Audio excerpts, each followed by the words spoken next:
Et bonjour tout le monde et bienvenue dans ma review du jour. Je vous invite à vous abonner et à liker si vous aimez la vidéo et si vous voulez me donner un peu de soutien sur mon travail qui est forcément un peu difficile, mais voilà. Donc aujourd'hui, j'ai une bonne nouvelle, c'est que j'ai validé mon compte TopStep. Donc si on parle de PNL, j'ai fait en total 221,50 $, ce qui me donne mon compte aujourd'hui. Donc c'est vraiment cool, mais bon, c'est le premier pas vers le payout, donc on verra ça plus tard. Pour le moment, tout ce qui m'intéresse, c'est faire ma review correctement et construire de la consistance, qui va être le plus important, je pense, sur les prochains mois. Donc voilà. En tout cas, c'est déjà une bonne étape d'en réussir un de manière clean et pas en faisant du dégène. Et on va passer tout doucement à la review de ma session. Donc, on commence tout simplement avec une erreur. Comme ça, c'est fait. Mon premier trade, donc là, je long ici avec un stop ici. Je pense honnêtement qu'à partir du moment où on passe dans ce reclaim ici, donc en blanc c'est les reclaims, en rose c'est en rouge c'est les volumes. Quand on passe dans ce reclaim, je dois sortir. Donc là, j'aurais dû prendre 3 ticks de stop ou 4 ticks de stop au lieu de 8. Donc ça, c'est une erreur. En plus, on a un début d'inversion de tendance. Donc là, on a un top. Ici, on a un V donc, et une réjection. Ici, je dois pas long, je dois short en réalité. Donc là, c'est un peu confus de ma part. C'est pas fou, c'est pas la meilleure entrée possible. Donc voilà. Je sais pas trop, je peux pas dire d'autre chose. C'est l'ok, l'idée est ok parce que globalement on est en trend up. Donc jouer la réintégration et moi ce que je jouais c'était la réintégration de ce range. Mais, euh, mais c'est peut-être un peu tôt. La jouer à ma sortie c'est beaucoup plus intéressant on va dire. Donc voilà. C'est un moment trade ok tiers, vraiment pas au fou, il est un peu 50-50. Il passe, c'est pareil quoi. En fait j'ai pas d'edge là-dessus. C'est ça qui est dommage. Ensuite, le second trade. Si je dis pas de bêtises, 19h53. Ok. Donc le second trade, je rentre ici. Donc en réalité, c'est la meilleure entrée de mon trade précédent. Et ma target initiale, c'est ici. Donc sur les 23. J'ai mis mon stop juste en dessous de ce range ici. J'aurais pu gratter 2 ticks de plus, mais il est excellent celui-là. J'ai mon stop juste en dessous ici. Du coup, je joue la réintégration de ça et un mini reverse en réalité sur le dernier plus haut ici, hein. Donc voilà, donc celui-là il est parfait. J'ai rien d'autre à dire. Et on va passer au trade suivant.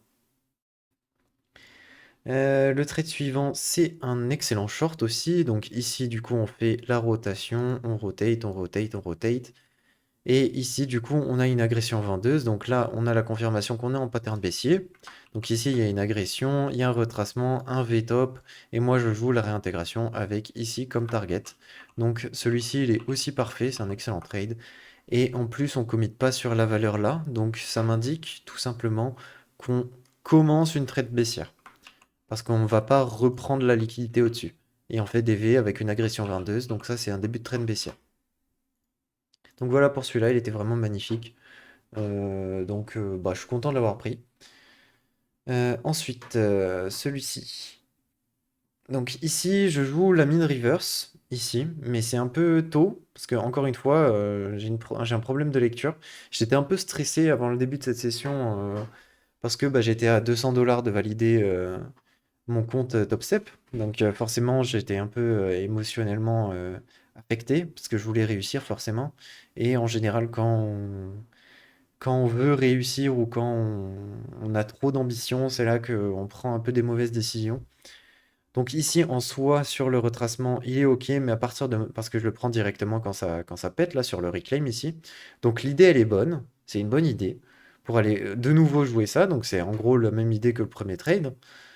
Mais cependant, à partir du moment où il réintègre pas, ici, je dois sortir immédiatement. À partir du moment où il fait un V, là, c'est une erreur de lecture pendant le trade. Parce que, en fait, quand il commence à partir, peut-être qu'il y a une possibilité que je me fasse sortir. Mais d'ailleurs, ça c'est faux. Ma sortie, elle doit être là après le V.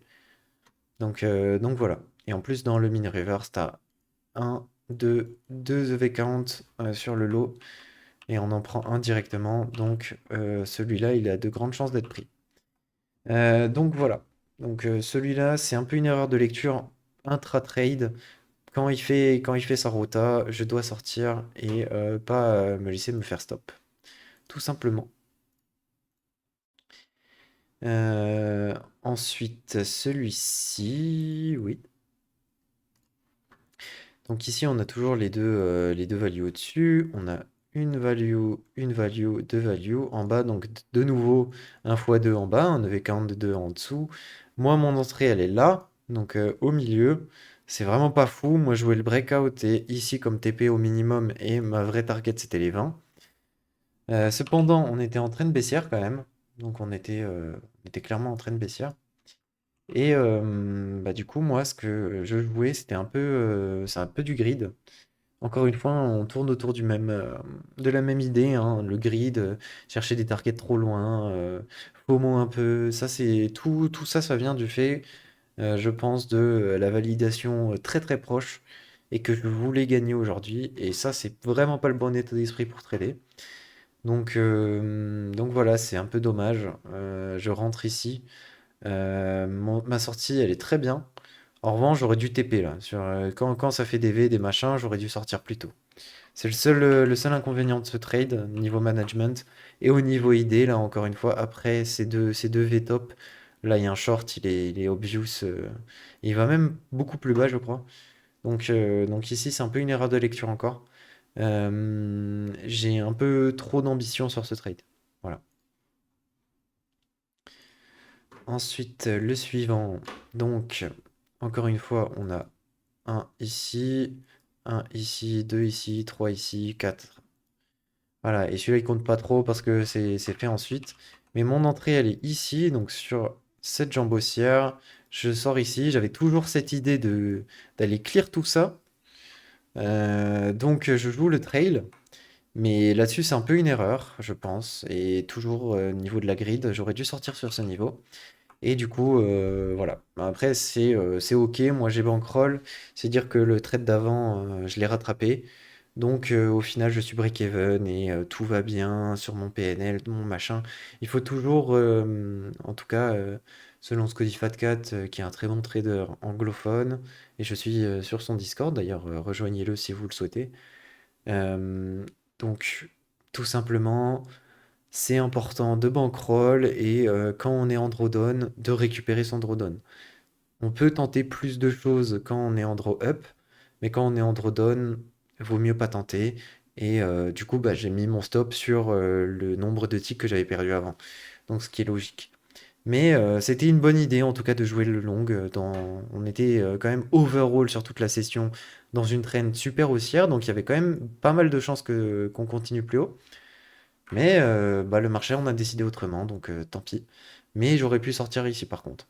Vu que j'étais en drawdown, là, ici, c'était une très très bonne sortie et je l'ai pas prise, ce qui est dommage. Donc voilà, je voulais encore un peu trop grid pour ce fameux compte que je devais passer.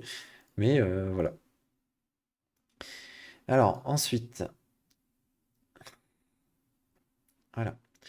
Donc ensuite, je short ici, parce qu'on avait des V-top, j'étais en slip favor, on faisait des agressions down, on n'arrive pas à commit, on fait un plus bas sommet. Donc c'est exactement ce que je cherche pour prendre un scalp short. Je prends le scalp, je sors ici, tout va bien, c'est un excellent trade. J'aurais pu gagner un ou deux ticks de plus, mais honnêtement pas plus. Là, mon trade il est parfait, parfaitement exécuté, donc on passe au suivant.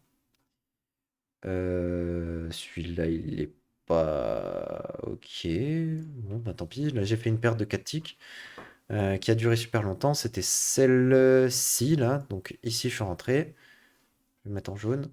Donc là, mon entrée et là, ma sortie. Encore une erreur de lecture, hein, il y a plein de V-top. Toujours, toujours la même rengaine. Je veux ce trade-up, mais qui passe pas. Donc bah, c'est ça, en fait. C'est ça le problème. Ensuite, du coup, ici, on était passé à 5 ticks de range. Ce qui se passe, c'est que moi, j'adapte ma size en fonction de la rotation moyenne. Ce qui fait que bah, j'ai envie de trader à deux contrats parce que bah, mon stop, il est à 100 $. Et avec 5 ticks, bah, je suis OK avec deux mini, avec 400 balles de drawdown daily, quoi. Donc je suis OK avec. Mon stop, il était là. Et du coup, mon entrée, elle est là. Ma sortie, elle est là. Et du coup, je prends 2 ticks. Mais par contre, là, j'ai fait une erreur d'exécution. Encore une fois, j'étais trop greedy. Je voyais le retour sur ça. Je voyais le retour sur ça, donc à 3 ticks de plus. Pour 3 ticks, j'en ai risqué 3, ce qui est OK. Mais bon, c'est vraiment pas, c'est pas optimal. Et j'aurais dû sortir sur le plus bas, sur un scale comme ça, je pense. En plus, avec le drawdown latent que j'ai eu, je dois sortir sur un plus bas. Mais là, j'étais encore greedy sur ce trade, malheureusement. C'est un peu, toute la session, ça va être ça à peu près. Et du coup, on arrive à l'avant-dernier trade. Donc ici, toujours à 2 mini, j'ai mon entrée ici, ma sortie ici, je joue un mini reverse, on a une, deux, trois zones de valeur, ce qui me dit qu'il y a beaucoup de chances qu'on monte. Tout simplement, mon stop, il était en dessous de ça. Et du coup, bah, j'ai target par ici, c'était 8 ticks. Il y avait énormément de volume dans le carnet, donc j'ai joué ça ici. Et bah, du coup, j'ai été TP. C'était assez dur. Et tout simplement, j'ai été TP, c'était bien. Et puis, j'étais pas très loin de ma validation de compte. Donc cette fois-ci, j'ai réussi à TP. Donc c'est cool. Et du coup, on arrive sur le dernier trade. On avait des V top ici. Donc j'ai joué le scalp, j'ai pris 2 ticks. Il me manquait 2 ticks pour valider mon compte. Donc au final, tout est bien qui finit bien. Et j'arrive à valider ce compte top step. D'ailleurs, s'il n'y a pas d'infos personnelles, je vais le montrer. Donc voilà. D'ailleurs, j'ai remarqué que jeudi et vendredi dernier, j'ai pas fait de review, du coup je vais montrer. Donc jeudi, c'était un drawdown daily, tout simplement. De toute façon, il y a encore la vidéo. Il y a encore la vidéo. Bah, de toute façon, je laisse tout, hein, mais il y a la vidéo qui est disponible sur. Comment dire? Il y a la vidéo qui est disponible de mon exécution en live de cette session, mais c'était vraiment pas fameux. J'ai vraiment pas fait une bonne session ce jour-là. D'ailleurs, ce trade-là, je dis, il n'y a pas de raison de long, et je long, ce qui est assez marrant. Donc là, c'était un trade, enfin, c'était une journée assez catastrophique pour moi. J'ai vraiment pas bien exécuté. On le voit à ma tête, hein, de toute façon. Et voilà, donc c'était mon premier depuis 2 semaines. Ouais, un truc comme ça. Donc ça fait un peu mal, mais je connais ma valeur et je sais que je suis consistant overall. Donc j'ai su mieux trader vendredi, même s'il y a quand même un début très très difficile. Donc j'étais vraiment pas dedans au début, c'était super dur. Et après j'ai réussi à bah, prendre des bons trades, me remettre dedans et petit à petit, tout simplement, bah, reprendre, enfin aller jusqu'au drawdown, draw up daily, tout simplement. Et voilà. Bon, c'était pas la session la plus clean non plus. Elle est aussi disponible sur mon YouTube, hein, dans la diffusion en direct, vous avez tout. Et donc voilà. Donc pour vous prouver ça, du coup, bah voilà, voilà mes exécutions des dernières semaines, etc. Ça remonte au 17. Et du coup, bah là, j'étais à 52 774 et bah j'ai fait 200, donc enfin 220 et quelques, et du coup, bah ça fait que je le passe. Ce qui est cool, pour être honnête, c'est la première fois que je passe un top step et pour le coup, je l'ai fait de la bonne manière. Donc on voit que c'est vraiment consistant, donc c'est cool. C'est vraiment ça que j'ai envie de voir pour mon compte. Et du coup, bah, on va voir ça à partir de lundi. En attendant, je vais trader en Phidias. Le temps de continuer, de prendre la confiance, etc. Et je commence semaine prochaine, tout doucement, mon PA. Et de toute façon, vous verrez toutes mes exécutions en live. Du coup, tous les jours sauf le vendredi à 19h30. Et le vendredi, c'est à 15h30 à l'Open US. Donc voilà, moi je vais vous laisser là. Et puis, ben, du coup, on se retrouve demain sur le compte, sur le challenge Phidias, du coup. Et voilà. Donc, bonne soirée à vous. Et puis à demain.